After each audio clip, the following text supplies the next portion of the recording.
Assalamualaikum warahmatullahi wabarakatuh. Perkenalkan, nama saya Nabila dengan NIM 253700075. Pada video kali ini, saya akan memaparkan tentang pendidikan berkualitas yang menjadi salah satu fokus utama dalam SDG 4. Pendidikan berkualitas memiliki peran strategis dalam membentuk sumber daya manusia yang kompeten dan mendukung pembangunan nasional. Artikel ini membahas tentang konsep pendidikan berkualitas, implementasinya di Indonesia, serta tantangan yang dihadapi. Kajian dilakukan melalui literatur dari jurnal, buku, dan dokumen resmi. Hasil kajian menunjukkan bahwa pendidikan berkualitas hanya dapat tercapai melalui kerjasama antara pemerintah, sekolah, guru, keluarga, dan masyarakat. Yang ketiga itu pendahuluan.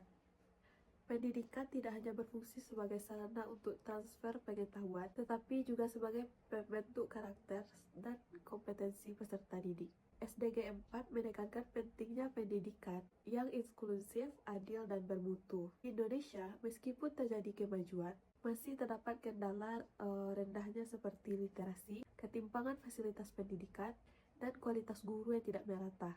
Oleh karena itu, kajian ini penting dilakukan untuk memberikan rekomendasi perbaikan pendidikan. Tujuan artikel.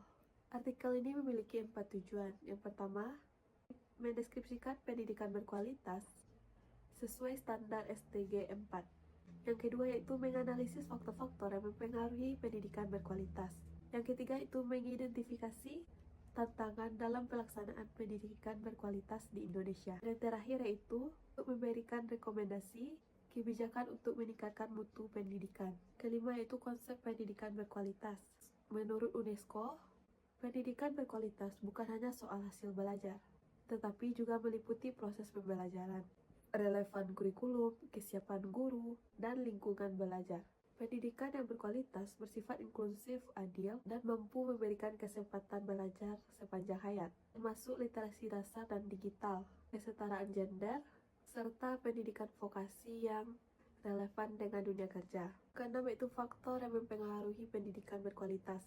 Kualitas pendidikan dipengaruhi oleh beberapa faktor. Yang pertama, akses pendidikan yang merata. Yang kedua yaitu kompetensi guru, karena guru merupakan aktor sentral dalam proses pembelajaran. Ketiga yaitu kualitas kurikulum yang relevan dengan perkembangan zaman. Keempat itu lingkungan belajar yang kondusif.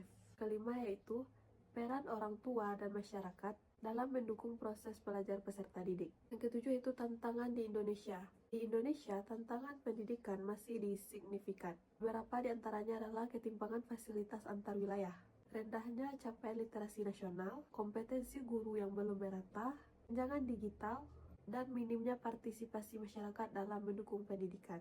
Yang kedelapan yaitu upaya peningkatan pendidikan. Untuk meningkatkan kualitas pendidikan, beberapa langkah penting yang dapat dilakukan antara lain yaitu peningkatan kompetensi guru melalui pelatihan dan pendampingan berkelanjutan. Kedua itu pemerataan fasilitas pendidikan termasuk sarana berbasis teknologi, baharuan kurikulum agar sesuai kebutuhan abad ke-21, serta kolaborasi antar pemerintah, sekolah, orang tua, dan masyarakat. Yang kesembilan yaitu simpulan. Dapat disimpulkan bahwa pendidikan berkualitas merupakan fondasi penting pembangunan kelanjutan.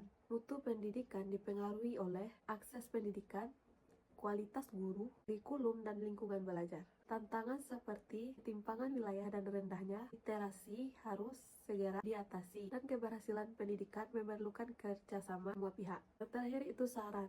Beberapa saran yang dapat diberikan yaitu mempercepat pemerataan fasilitas pendidikan, memberikan pelatihan profesional berkelanjutan bagi guru, memperbarui kurikulum sesuai abad ke-21, menciptakan lingkungan belajar yang aman dan inklusif, meningkatkan peran orang tua dan masyarakat, serta memperkuat kebijakan pendidikan inklusif agar semua peserta didik dapat memperoleh hak belajar yang sama.